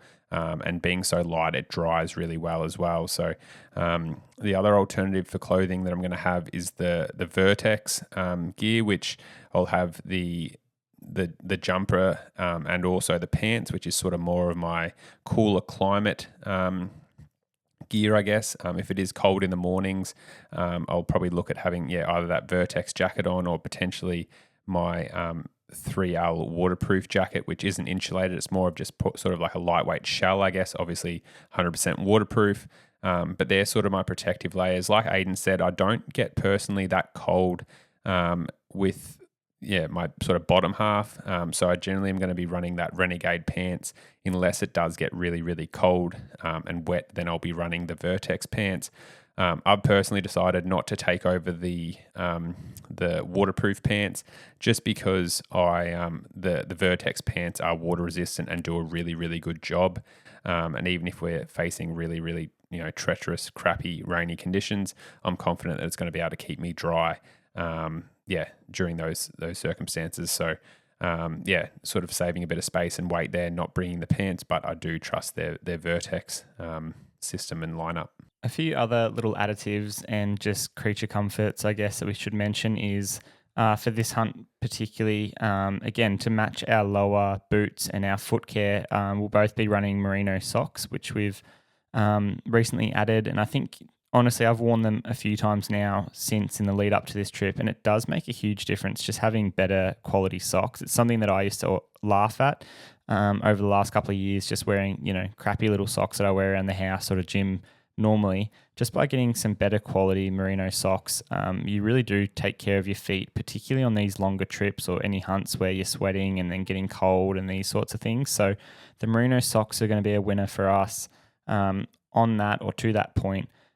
Gloves, particularly when we're more exposed on those open faces and things in the early morning, doing a bit of glassing or potentially looking through the spotting scope. It's obviously good to just add those on. We're running the Numa gloves, which we've chosen a pair that is actually not super thick. Again, I don't particularly get really cold in my hands or anything like that. And normally I like just being able to pop them in my pockets if we're sitting there. But for this purpose, it's more of a windshield, and they're more of a lighter sort of outer layer just to keep your fingers and stuff warm. We'll also be taking face mask or a buff, mostly just for that last little bit of concealment, but also to keep our face and neck warm if we're sitting there in a bit of a standoff with a big bull elk at around 30 yards as he comes in front on. And then one other added benefit that we love from Numa is their sort of hat/beanie hybrid, which I remember both James and I sort of looked at and laughed at when having a look at their catalog and sort of gear that we'd like. And we did end up trying it, and it was something that we absolutely loved, particularly over the rut for those cooler mornings. Just being able to have the benefit of a bit of like a cap with a sun visor, but then this beanie element that keeps your ears nice and warm and is nice and soft and all that type of stuff to keep you out of the wind and just keep everything a bit more warm. It's a very unforgiving setup, and to be honest, it's actually quite nice, particularly when it is cooler in the mornings or late evenings to have sort of as part of your pack or kit. Yeah, that as I've officially called it a heaney, a hat cross a beanie, because a bat just didn't seem to really, didn't sound right. But yeah, the heaney, as we like to call it, is awesome. Like Ayden said, we sort of laughed at it a little bit when we first looked at the catalog and wanted to get them. But during the rut, like those colder mornings and stuff, like it just keeps you so nice and warm. And yeah, it's incredible how much like just that little insulation on your ears, especially when you got massive ears like me, does help. Just sort of, regulate your temperature and keep you nice and warm in a lot of circumstances. You do get hot in them quite quickly, but yeah, a really nice piece of kit if you're just sitting out there glassing or on pretty exposed faces. Another little thing with the gloves that I've probably noted as a side note is, first thing in the morning, carrying that tripod around, it is like carrying an icicle. And so having one glove on or both gloves on when you're carrying them first thing in the morning, even sometimes carrying your bow, is a bit of a luxury, but definitely like what Ayden was saying, where you just plant it up, glassing first thing, trying to find a big stag or a big buck or whatever we're going to be looking for. It's quite nice just having that little level of comfort that keeps you out there a bit longer on the mountain. So as you'll see, a lot of these things are little extras, but yeah, a lot of it is also just to make sure you're comfortable. Especially talking about the puffy jacket, which is a massive one when we're glassing, and just keeps you nice and insulated. make sure you stay out there longer, because everyone's, especially I find Australian hunters and New Zealand hunters, we do tend to be fairly mobile, guys and girls, and like to move around. But it's not until you stop that you really notice how cool it can get. So making sure you've got a good puffy jacket, especially if the wind's ripping through you, just helps stay a bit longer out on the mountain, and you're a lot more comfortable. So between those couple of things, the little heaney, puffy jacket, and face mask and gloves, just means that we're going to be able to stay out in the mountain, especially glassing, a lot longer. Another little additive that we put in there for clothing, not that it's really necessarily part of it, but we've also got Crocs / breathable footwear, mainly for around camp. In terms of like clothing and stuff, Ayden and I are going to be very, very, very minimalistic in terms of our personal sort of social clothes, I guess. Pretty much like I've got 4 pairs of jocks and socks that I'm taking over for a whole month. So obviously going to be wearing them inside out, back to front, all the rest of those combinations. And then, really just taking, I think like a couple of t-shirts, a lightweight jumper, 1 set of pants, and that's pretty much it. Just going to have the lower ranges and the Crocs in terms of footwear. So not expecting to go any black tie events, but hopefully, be able to maximize the gear that we've got for hunting and that type of thing. And obviously probably going to take some aftershave because we're going to stink. But other than that, that's pretty much all our gear that we're going to be taking over.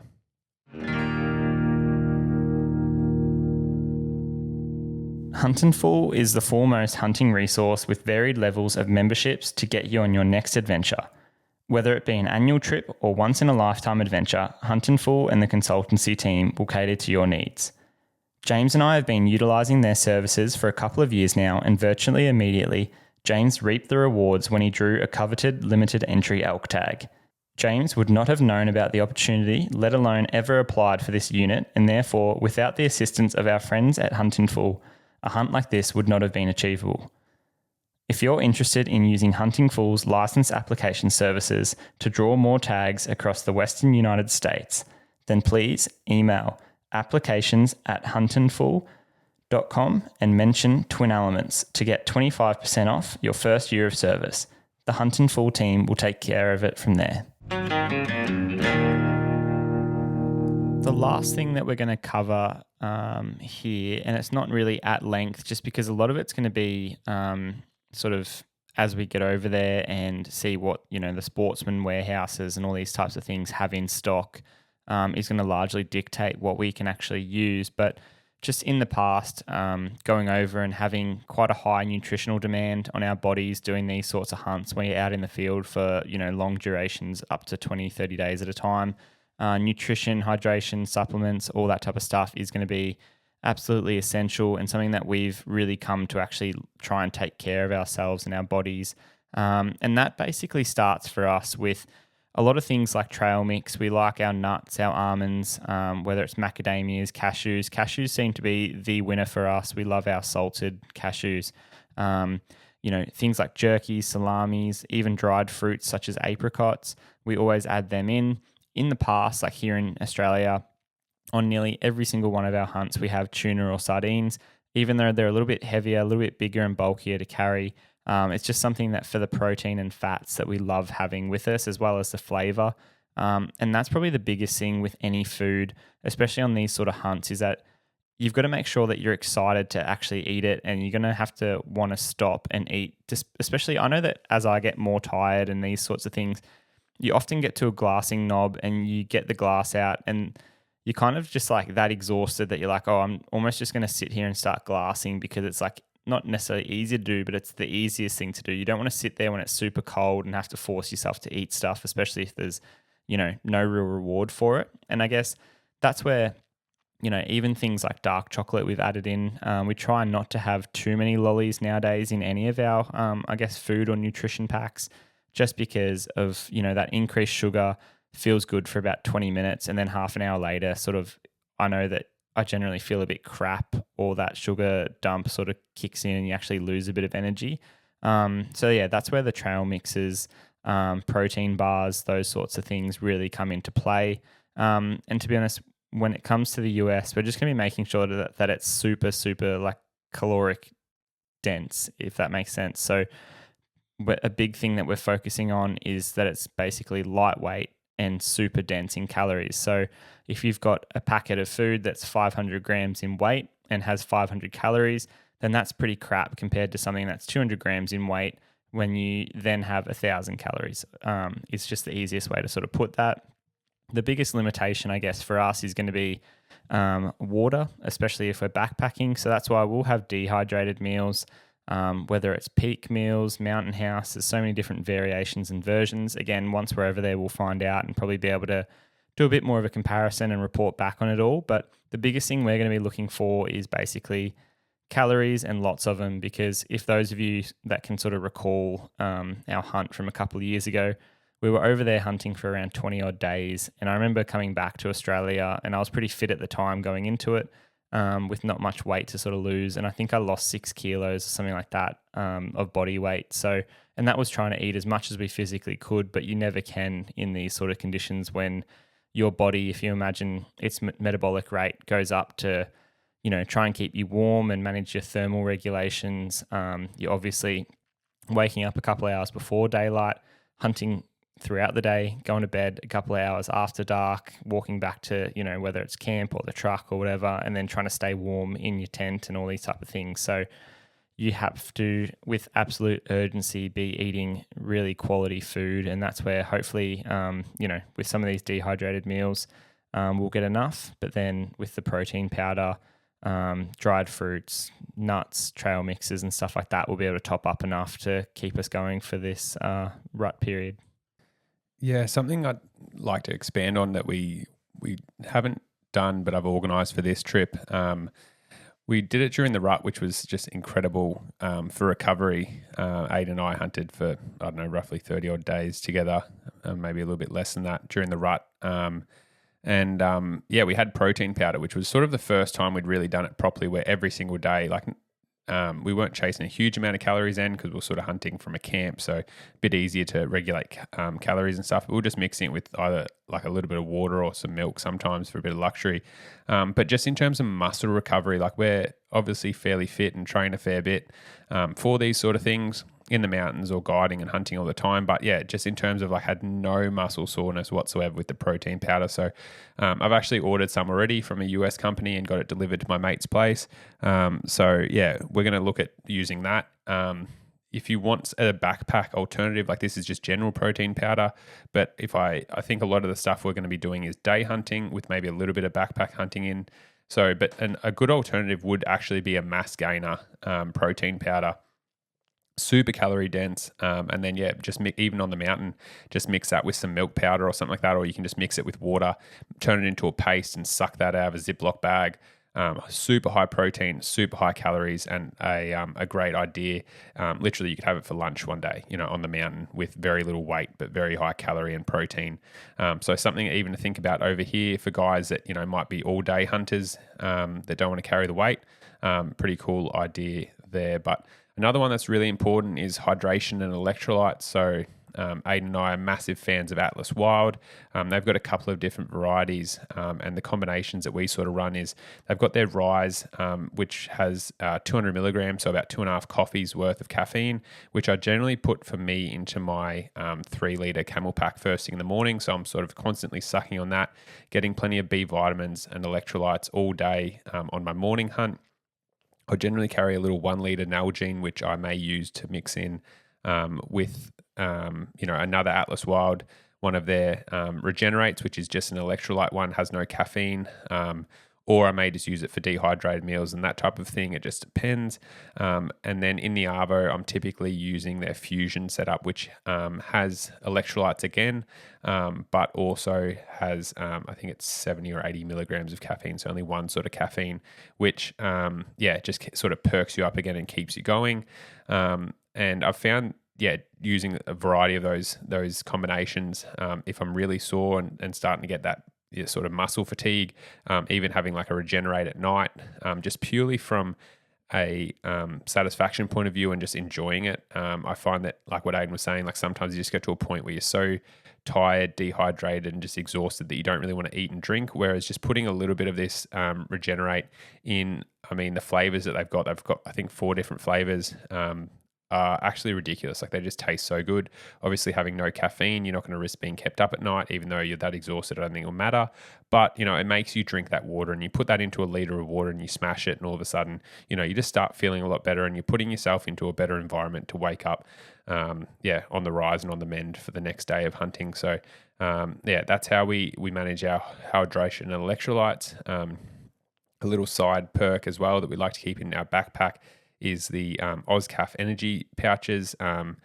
We're very much caffeine addicts between Ayden and I. I wouldn't say it's caffeine addicts, but probably more just using it as a tool, really. Like obviously between the hunting and the filming, you're always ultra focused, and a lot of the time you're waking up at 3:34 in the morning, not getting back to camp until 10:30, 11 o'clock at night. That's pending we don't shoot something. If you shoot something late last light, it might be an all-nighter. And so being wired for that amount of time, day in, day out, does require a lot of focus. And so just having those caffeine pouches in a pocket somewhere, the general ones that they've got are only 35 milligrams. I've been lucky enough to steal a new prototype, which is 150 milligrams that I'm very keen to put through and test in the US, which is obviously going to give you a lot of buzz. But to be able to whack one of them in your top lip just before a stalk or when you're feeling that low definitely helps us out with keeping focused on the mountain and just making sure you're ultra vigilant, even when you are absolutely exhausted. So James spoke to caffeine a little bit there, and it's definitely worth us mentioning one of our staples in camp. And again, it makes it a little bit harder when you're doing these backpack expeditions, but as far as quality coffee goes in the outdoors, we love our Dog and Gun coffee. We continuously use sort of the drip filters when out in the bush, but whether it's out backpacking or anything, they've also got their instant coffee, which is really great. You simply add a little spoonful of that to some hot water, and you're having cafe quality coffee out in the field from the enjoyment of your camp. And I guess this for us is very much a luxury. It's not essential, but it is definitely a morale booster being able to sit out a rainy day in camp or in your tent and just heat up the jet boil and have a really nice warm cup of coffee, whether it's here in Australia, New Zealand, or in America. And we'll be taking over copious amounts of Dog and Gun coffee to the States to be enjoying from, whether it's out in the field or in the tent or between spots anywhere. It is with a bit of reputation that our friends over in America do a lot of things really well, but coffee, unfortunately, isn't one of them. So, we'll be taking some over with us to make sure that we're caffeinated and enjoying the good stuff out there. The last thing, I guess, in terms of charging and things like that and getting, geared up, we've just spoke about coffee refueling us a little bit. One other thing to mention would be our camera gear and battery setups and things like that. And we haven't really spoken about our phones, but we're going to be running Onyx on our phones religiously throughout this trip. We've already spent a bit of time on our desktops through our Onyx subscriptions and memberships, marking in a few likely spots, which we'll then, once we're over in the States, jump onto and sort of, log in on our phones.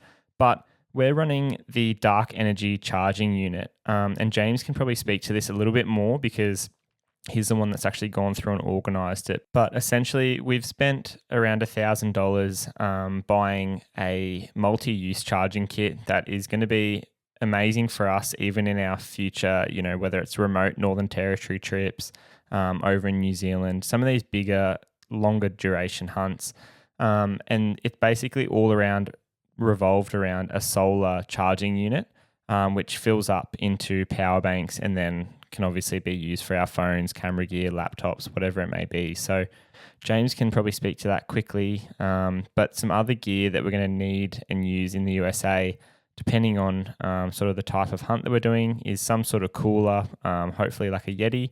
And then the first thing we're going to also buy from, whether it's a sportsman store or something like that, is going to be a target, just because it can't be overstated how important it is to, when doing these big travels, and especially with 6 tags in our pockets, is to make sure the bows are still tuned and shooting absolutely perfectly once we're over there in the US on foreign soil. So there are a few of the other considerations that we thought we'd just mention, not stuff that we're necessarily taking over there, but we will have to acquire it once we're over in the US. So with the charging setup, I got a lot of feedback online and did a lot of research myself. And to be honest, I've gone with the Dark Energy.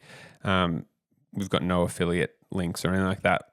Just purely off how rugged, waterproof, drop proof, smash proof, throwaway proof, everything proof it seemed to be. And that's why we've gone with that, because on these hunts, obviously there's no room for anything soft or cushy. Like, gear just breaks by looking at it or breathing on it. And so the Dark Energy power banks and also solar system just seem to be the most rugged. There was a couple of other systems that looked pretty good, that may have had bigger power banks, may have been slightly cheaper and stuff. But to be honest, with our hunts that we go on, like, we're going deep into the wilderness, and we just wanted something that we knew could stand up to the test. So what we've done is gone and bought the solar panels, an 18-watt solar panel. Can essentially withstand like 100 kilos of pressure on it and be fine, as well as the Poseidon Pro power bank. So the Poseidon Pro, I think it's only 10,000 milliamps lithium battery, which is only going to get you 2 to 3 phone charges. And what we've actually done is bought 3 of those Poseidon Pros, which we worked out is going to get us about 3 camera batteries per one, 2 to 3 full phone charges as well. And we're just going to alternate between the 3 different power banks that we've got into charging them up, as well as charging all that other gear, and just have them on a cycle. One of the other reasons why that we went this setup is it's like super waterproof, super dust proof. And so just a peace of mind, obviously for Ayden and I, like, we don't really want to be carrying these setups. Like, we want to carry them into the backcountry, but not necessarily have us on us all the time, like mainly charging these batteries overnight. That's why we're carrying so many camera batteries, and we've got spare batteries for our head torches and everything like that. Everything you can think of, we've got spare batteries for. So we mainly want to be charging in camp in our tents, which off these 2 chargers, and have one being charged, which it says it takes about 4 to 5 hours to charge. So pretty much be charging one, be using 2 to charge other things. But obviously being able to leave that solar panel out in camp in the sun and not have to worry about like coming back because it's raining and we don't want to break the solar panel and whatnot, or break the Poseidon Pro power bank. So that's sort of why I went with it. Fairly lightweight as well, and just charging capabilities. Like I said, there was plenty of different options out there, but just for how hardy it was, and waterproof, dustproof, all those things, crush proof. Like, you can throw these power banks off like a 3-story building. Just that type of thing was the reason, and a fairly good price. From memory, I think it was about $820 for a couple of power banks, and also the solar panel. So I just to save weight, got them ordered and delivered in the US to my mate's place, with the protein and stuff, just so we don't have to worry about carrying them over there. Obviously plan on bringing them back, but it was just something that we could save weight on the trip over. So I'm sure you'll be able to source these guys in Australia as well, or New Zealand, but that's what we've gone for, charging all of our phones, headlamps, and camera gear, accessories as well when we're in the US.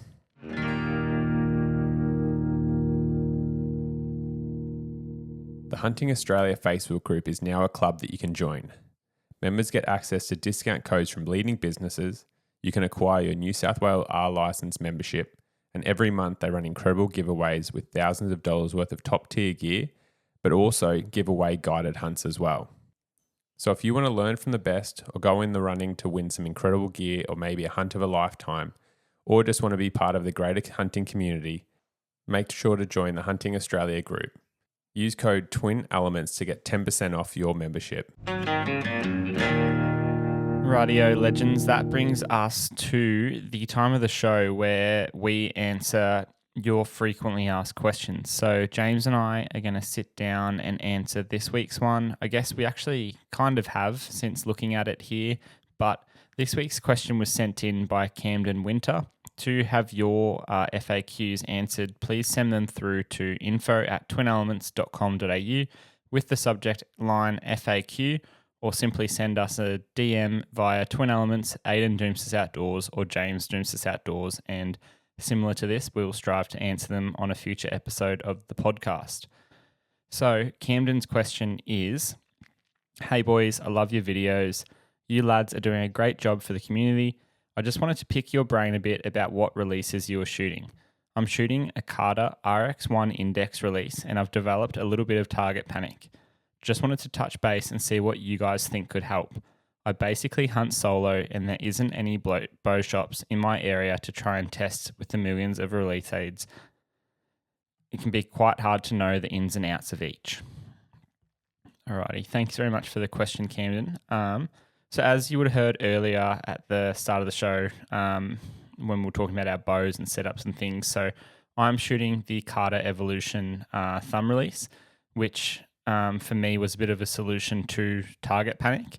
Not by any means in its sole use or anything like that, but it was definitely part of that process. And James, as he mentioned earlier, is using the Scott Ascent, which is a bit of a hinge / sort of back tension release that he's now using for target and hunting and all that type of stuff. So both of us, I guess, when it comes to target panic, have dealt with it in different capacities over the last couple of years.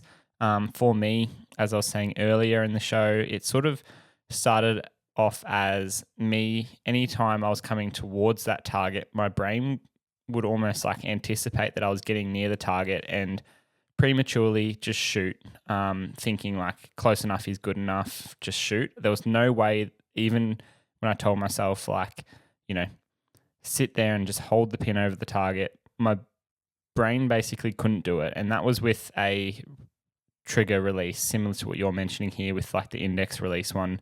And no matter how hard I tried, if it was shooting at a single white plate on a hay bale or shooting at a tiny 10-cent coin dot on a Reinhardt target, it didn't work. I tried spray painting the Reinhardt and putting a tiny little, white dot on the target and seeing if that was going to help.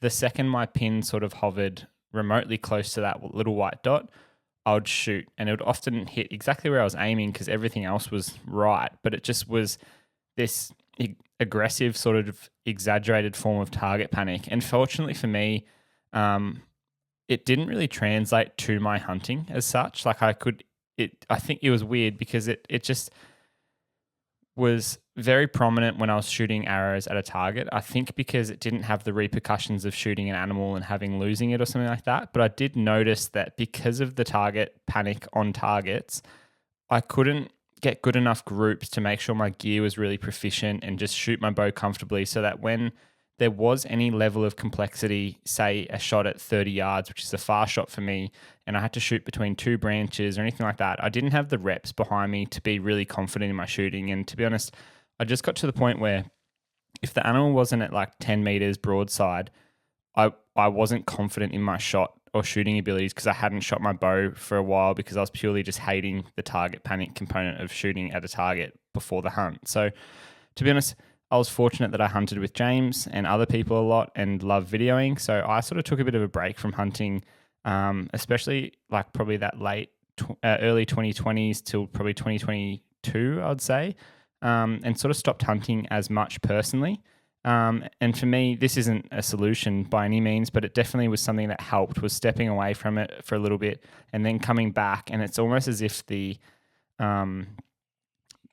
aggressiveness of that target panic had reduced so much that I could now look at a target and go, oh, all I have to do is hold the pin over that dot and actually execute a shot sequence. And for me, timing was massive. And then I used that time away to then go, okay, I'm now going to actually learn how to use, a thumb release in my example.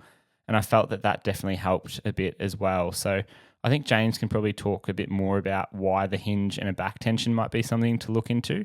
But before he does that, I'd also just say, if you're on Instagram, which you obviously are because you've sent this through, and we can maybe chuck up a post, but I personally don't have a spare release aid for you to lend or anything like that. But rather than go and spend $400 on a back tension or something just to go, oh, I actually hate that.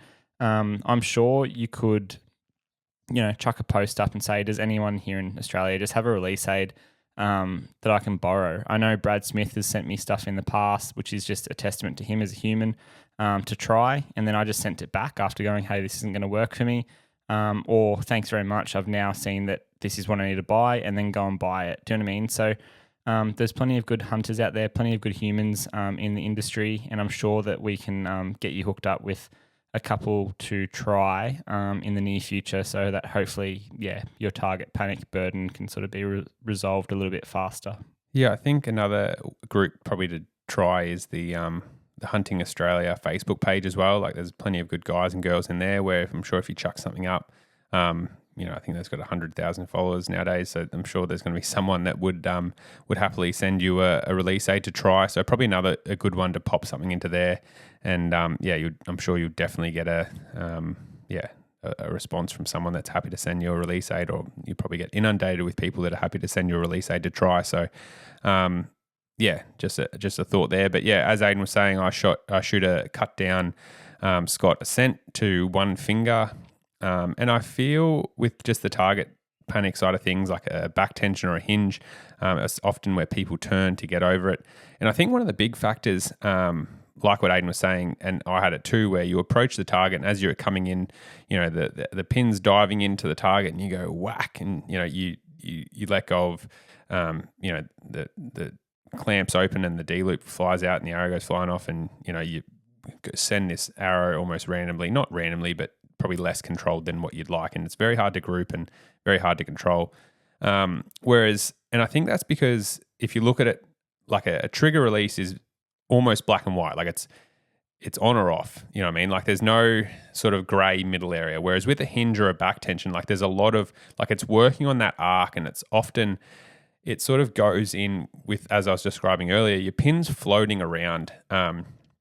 And you get very sort of comfortable with your pin floating around rather than being stressed that, it's off. And then, it's coming back in, bang. Oh, shit, it wasn't actually properly on it. Whereas I find with, like I was saying before, like my pin sort of floats, and like, yes, it's floating in like not a controlled way, but it's sort of, back and forth. Like it's not necessarily right on the dot all the time.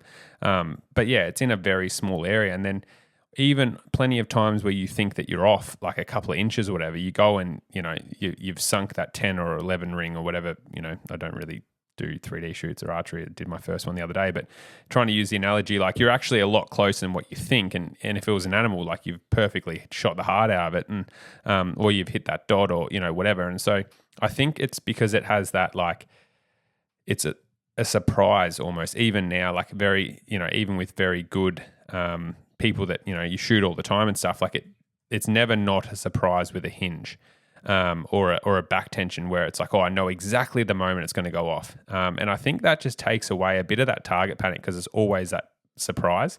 And for me and my confidence with shooting, it's done wonders. And like I said, now I just only shoot a hinge, and to the point that it feels weird drawing a trigger just because I'm used to having my knuckles and hand almost vertical. Like I'd almost have to shoot a thumb rather than having it horizontal when you tuck your thumb in under with sort of a trigger release and use the index finger or whatever to set it off. So yeah, I can't recommend more. Back tension or a hinge. And I, to be honest, not being the most experienced person in the world, but talking to a lot of archers and hunters, it's probably the only way that you're going to get over your target panic because, it's what everyone seems to fall to and jumps on when they're having target panic. And like I said earlier, most people I know, whether it's for competition or whether it's for hunting, a lot of these guys are now shooting back tension and hinges for hunting and competition, but also at a minimum just for practicing with, and then they may use a trigger when they're actually out there hunting. So can't more strongly recommend a hinge or back tension. I shoot a Scott Ascent, but there's millions of different types nowadays. Do your research, but also I'm sure someone is going to be lovely enough to send you one if you reach out into the greater community. Alrighty, legends, as you're hearing this, we are over in Montana in the United States, and between James and I, we have 6 tags, which is absolutely epic. We are hopefully in amongst whether it's bull elk, pronghorn, or mature mule deer bucks.